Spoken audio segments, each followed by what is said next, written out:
All right, welcome everybody. We are here with my good buddy Tre Schlief. Tre, what's going on? How are you? Doing well. Today is our first episode. You are our first guest ever. Number one. #1 for our coaches podcast that we're doing here at the Michael Scott office. And so we're going to be featuring local coaches, and what better way to start it off with the only Chiefs fan I know. Glad to be here. Right.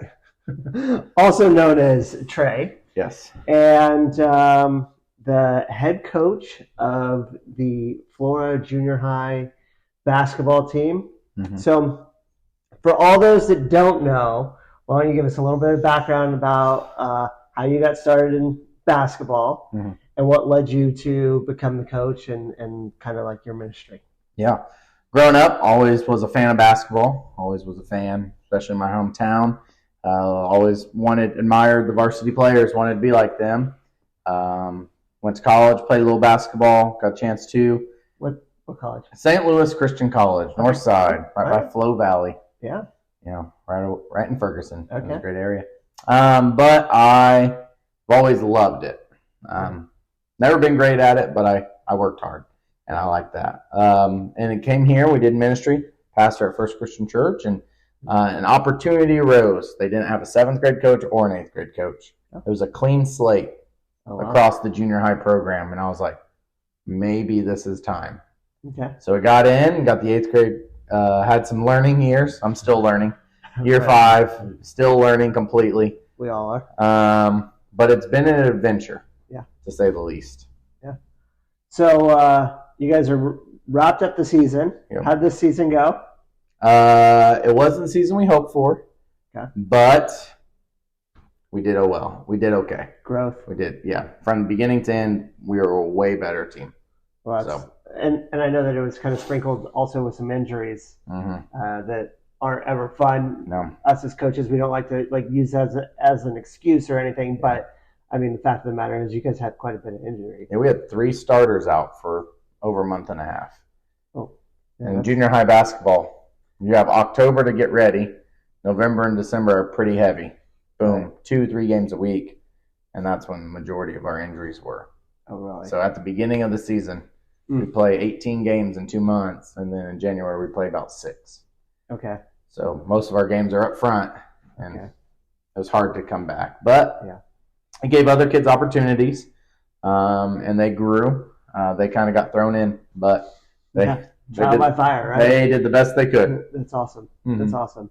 Talk to me about some of the leaders that you had on your team, or I know that there's one specific one. Yeah. But tell me about him and kind of his story. We have a kid. His name's Peyton. He kind of got forced to be the ball handler. He really did. It's not his main. He does. I don't think he actually even enjoys it. I don't think he does. But he has off the ball. Yeah, he'd rather shoot, and I don't blame him. He has a good shot. But he handled the ball, and he became my captain. Before games, they bring the captains together, and he was always my captain. Okay. There's a lot I put on him. Try to train him and mold him to take responsibility and to lead, and he did really well. I don't think he really wanted it at the beginning. I don't think he understood what I was trying to do. Yeah. But I incorporated him on decisions. Hey, look at this. I do this play because of this. And he's like, and it's cool to see the light bulb go off in his head several times. And how I know that you gave him a lot of responsibilities on the court as well. Kind of was like your extension of you, I guess you could say. How did the players take that? At first, I mean, they're 8th grade boys. Yeah. I mean, just depending on the day. Right. At first, I don't think they really understood it, and I don't even know if they fully understand it now. Sure. But if I stepped away and it's what I said, he was one to follow it up. Be like, guys, this is what he said. This is what we're going to do. There's a lot of times where if I noticed in practice it's starting to get lackadaisical, I would kind of look at him and be like, you better get him going before I put him on the line. And he would be like, guys, let's go. Like, come on, let's do something. Because he knew that I think he knew I was serious. Right. And so he was like, I better get these guys from quit messing around. And he knew that you were going to come. Yeah, he knew if I blew the whistle twice, that meant get on the line. And they never like to hear that. And Right. so, right. Who really does like to yeah, get on the line? no one. No. Awesome. And then I know that your 7th grade ended on a really high note. Yeah. Tell me about that. Yeah, Coach Allen, Braxton Allen, he did a really good job with them. They're just really athletic. They're like 12 deep. Oh, really? They had like 18 on the team, and they had 18 on the team, and but they could just get up and run. They ended up 14-6, and the 6 losses was to 5 teams. And out of those 5 teams, the combined losses of those 5 teams was like 11. Wow. Yeah, they lost to Lawrenceville twice, and I think Lawrenceville finished the season like 22-2, 22-3. And so they lost to teams that were very good. Yeah. But they won conference, 5-0 in the conference, and then they won the conference tournament at the end of the season. Okay. 7th grade doesn't have postseason, so they just finished the tournament, and everyone got to play, everyone was scoring, and they had fun. They're a good group of boys. Okay. So next year will be fun. It could be, yes. It should be. Yeah. Yeah. Really learn how to coach next year. Right. Maybe you'll be a good coach next year. Yeah, right? Yeah. It's funny how wins and losses eat at, I don't know, coaches probably more than anything, and the general public doesn't get to see. Well, yeah, we might have lost this game, but what we were doing was actually right, and we made a lot of growth here. So I don't know. It's kind of an interesting dynamic that happens.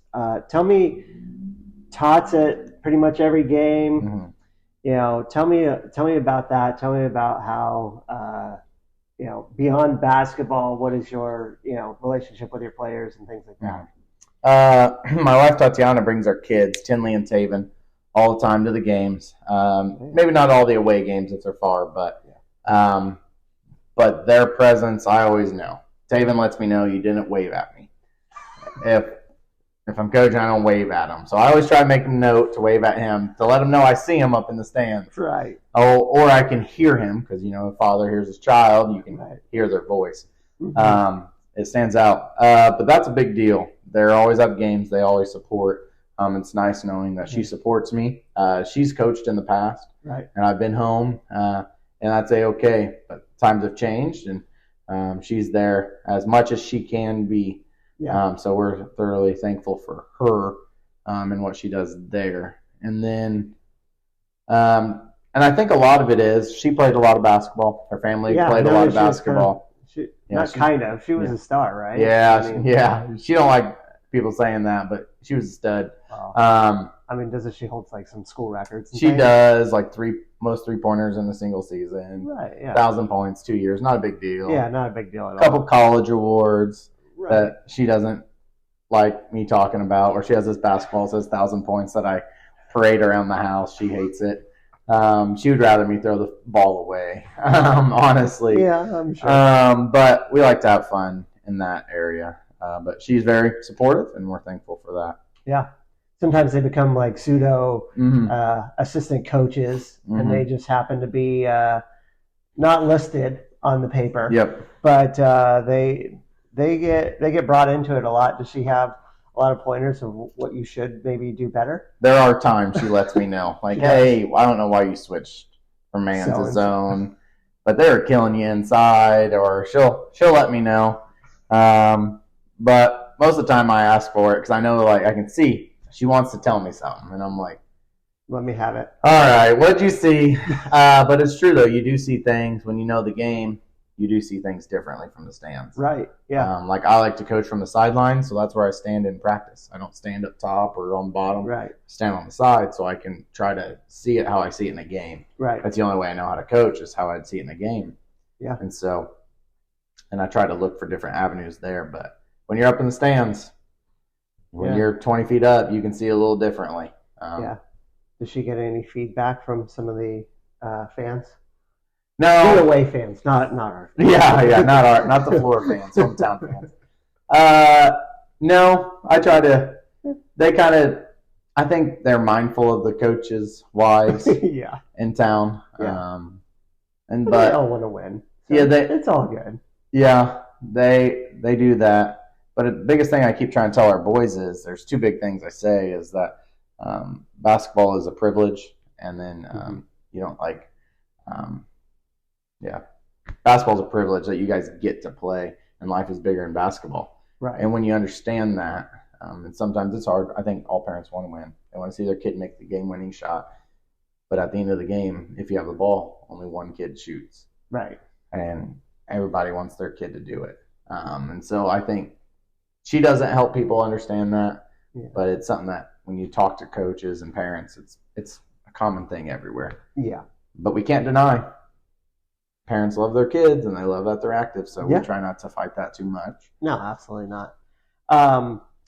So switching gears just a smidge. Okay. There's a game coming up that happens to be against our two favorite teams. Yes. And I really want to know why you think that the Chiefs are going to win. I really think, and then I'll tell you why you're wrong. But I really think they're going to win. They got experience, being there 4 out of 5 years. We're watching the greatest football to ever be played, in my opinion, and you just get to be part of that. Oh, you just get to be part of it. Wow. Yeah. I mean, do you remember who was in the first Super Bowl? The Packers. And no idea. The Chiefs. Oh. So Chiefs just have to lose, but it's something that's normal to them to be in the Super Bowl. Okay. Especially the last 5 years. Right. And so it's a rematch of just a second ago. Yeah, 2020. We don't talk about that, but we can talk about the football. Right. So who do you think, how do you think they match up against, I'm a little bit worried because I saw what they did to the Ravens. Mm-hmm. And that was not pretty. And we got, we being the 49ers, I'm part of the staff now. Yes. We got absolutely crushed. Yep. By Jim Harbaugh's brother. Yeah. And that was tough. I mean, that had flashbacks of the Super Bowl for me as well. Yeah. When we got crushed by the Ravens at the Harbaugh Bowl. But what is going to be key for, I don't know, Kansas City? Yeah.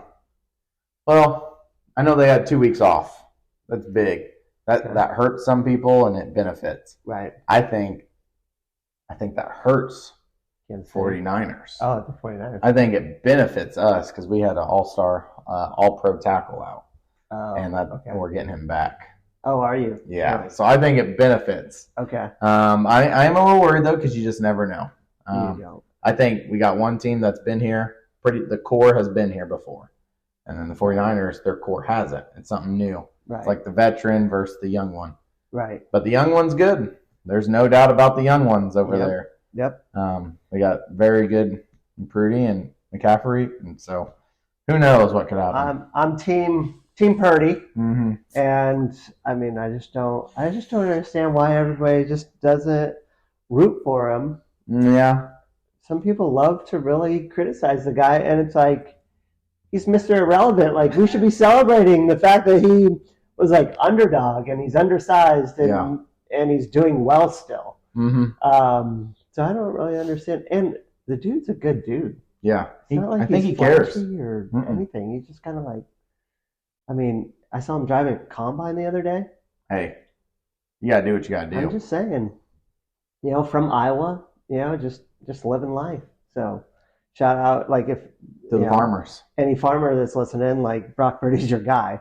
Okay, so you can be a 49ers fan. I don't remember if it was red or green or whatever the tractor was, but we can't talk about it. We don't need to get into that. Yeah, no. That'll really cause some controversy. But I do think he was Mr. Irrelevant, and then the Chiefs have one that was 3 or 4 picks from the end too. Right, same draft. Yeah, and the running back for them, and it's just he's a vital piece, and it's just funny the last 4 or 5 picks in that draft have all been successful. Right. And sometimes they put all that weight on the front end guys because they maybe have the name or they went to the big schools.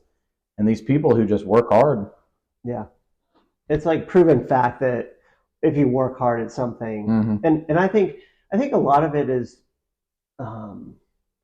people are getting there's a lot of age variances in college athletics right now. Mm-hmm. I mean, there's people that are like 7th year senior. Like I don't know what they call that. Yeah. Senior citizen, maybe. Yeah. Maybe they're we should 14. coin that. Their 14th redshirt season. Yeah, and then you have these other kids that are 19, 18.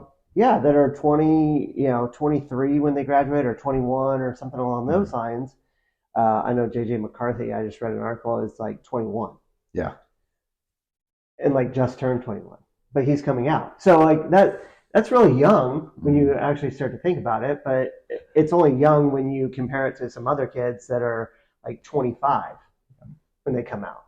So but it just seems really strange to me how that age difference is. It's crazy how in the world of sports, even the youngest ones get some of the best like chances, the opportunities. Like he's a young guy. Right. And he is going up against arguably one of the greatest quarterbacks ever play. And it's just face to face, and you're like, okay. Yeah. Like, but it's almost like some have said it's like passing of the torch. And I'm like, no, we'll keep the torch for a bit. But there's the comparisons of like, oh, the old quarterbacks are out. Mm-hmm. The new quarterbacks are in. And it's like, whoa, I'm just on one end of the spectrum. And I'm like, no, we like the old quarterbacks. Right. And, so, and then you guys have a superstar, I don't know, what would you call Taylor Swift? What is her role? Oh, Travis Kelce, yes. He is the best tight end in football, yes. Right. Travis Kelce. Yeah, but Taylor Swift kind of has like a lull on the team. Oh. Doesn't she? I'm not sure. Okay. They just show her a lot, so, and no hate on her for cheering on her man or anything. Yes, that's true. No bad blood or anything. Yeah. But I just didn't know if she had that role. Yeah, I'm leaving that area a little bit, but it's just different. Okay. I don't like all the publicity the Chiefs are getting. Oh. I think it's too much, but Coach Andy Reid, says that they've handled it well. Have they? The extra drama, so. Well, that's good. Just keep her out of it. I mean, I'm making the prediction right now. Usher is supposed to have a special guest. Halftime. Oh. I believe it's Usher, right? I don't know. I think he's doing halftime. Yeah, all it says is special guest. Oh. And if the flight logs are correct, she's in Tokyo, 13-hour flight. Yeah. She could be there. So, I mean, it would not surprise me. Man, and then would she just put on a headset and start calling plays afterwards? Probably that would be ideal. Yeah. And that would probably give Travis the ball, and that's probably what's going to happen. Anyway. It's probably a good strategy, though. Yeah. I mean, it's not a bad strategy. Yeah, that's true.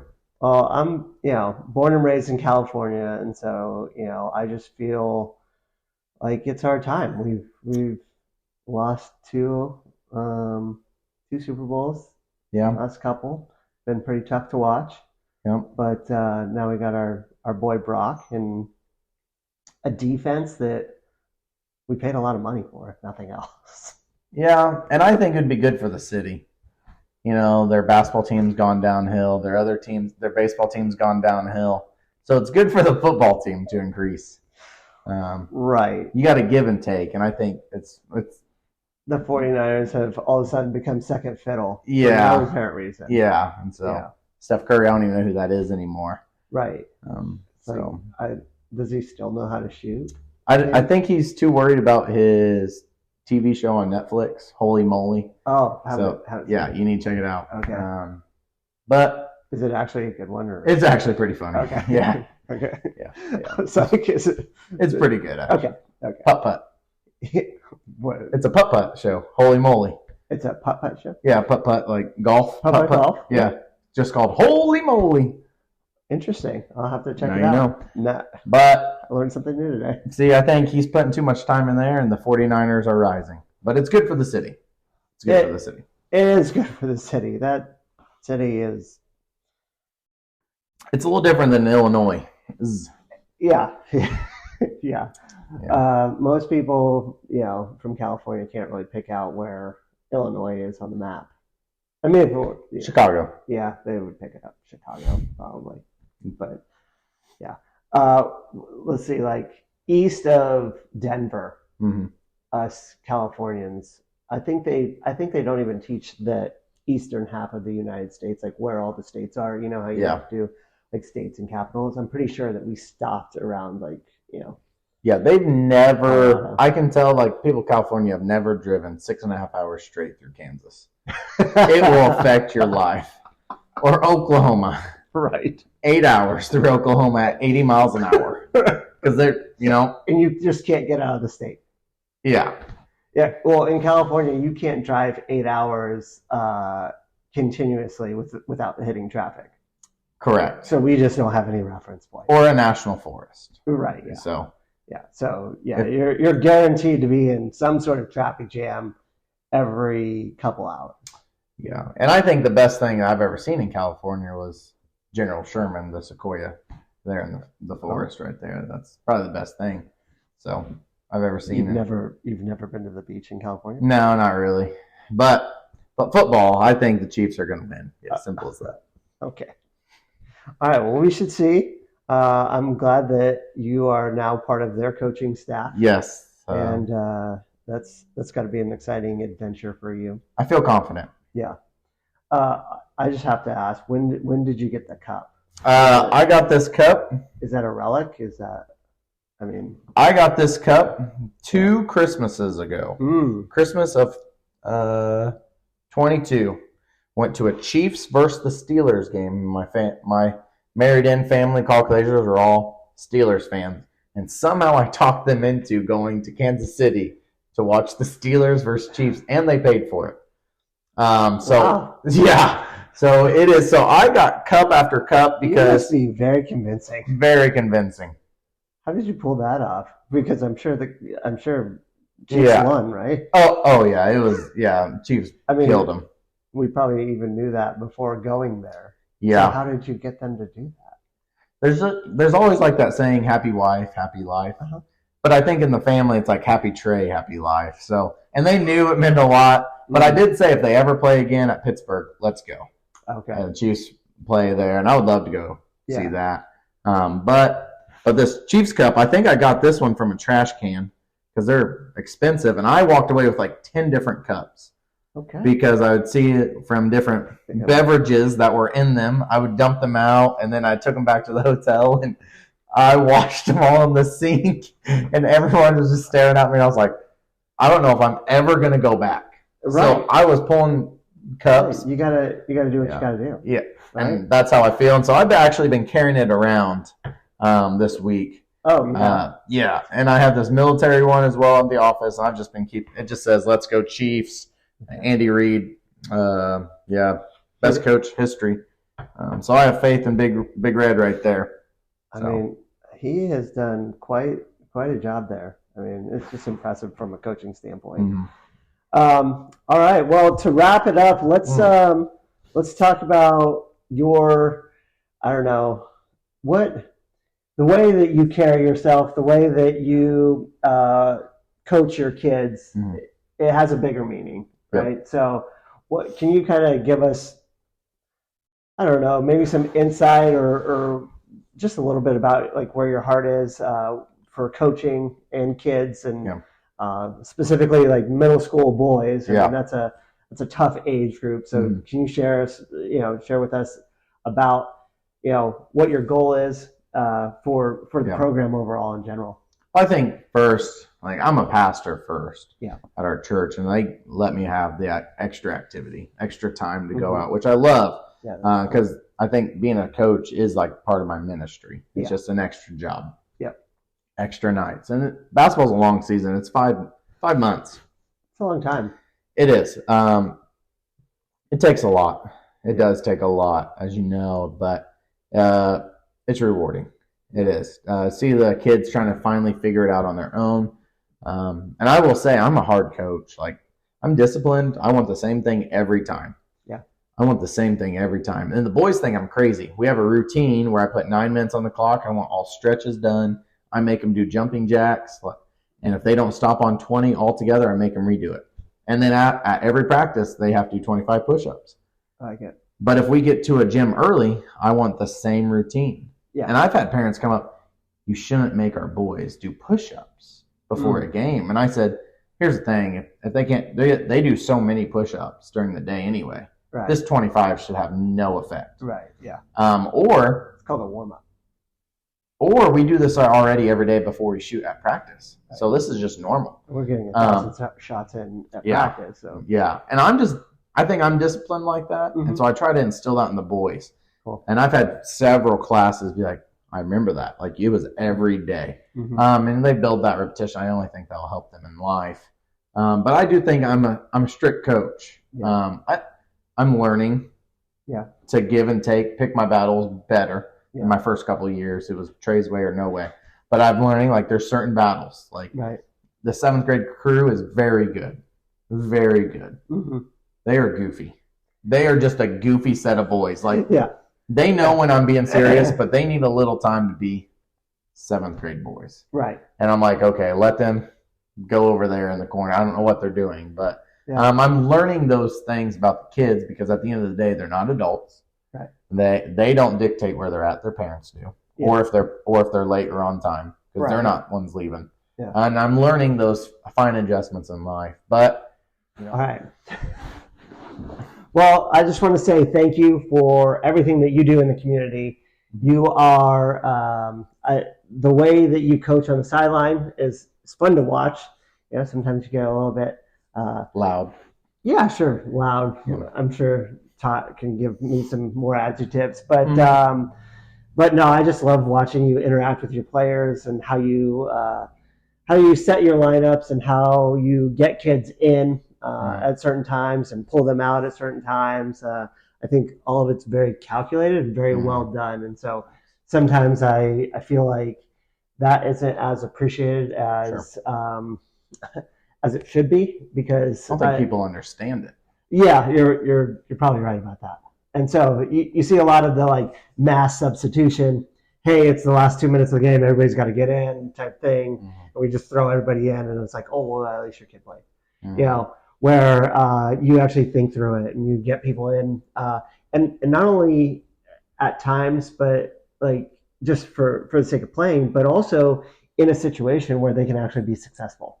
And that takes thought, time, preparation. I mean, if you put all of your non-starters in all on at once and nobody can dribble the ball down, you know, and nobody can dribble and nobody can shoot, then nobody's the other having teams fun. No one's having fun. Yeah, nobody's having fun. Mom and dad's not having fun. You're not having fun. Yeah. They're not having fun. The other team might be having fun, but that's about it. So, but just your thought process and your overall care for the boys, you can just see it shows through in who you are. And so just want to say thank you. And thank you for being my first guest, man. Even if you are a Chiefs fan, hopefully we can help you become a Niners fan this weekend. And we can still be friends Monday. Oh, yeah, because it's definitely not going to impact our lives. No, I promise you that. No, but it's been good. Thanks for having me, and glad I can come be a part. And absolutely. There's a lot to life, and we just get to be a part of it here in Flora. That's it, man. Just owning our role here. Yeah. So, thanks, man. Thank you. All right. We'll see you guys next time. See ya.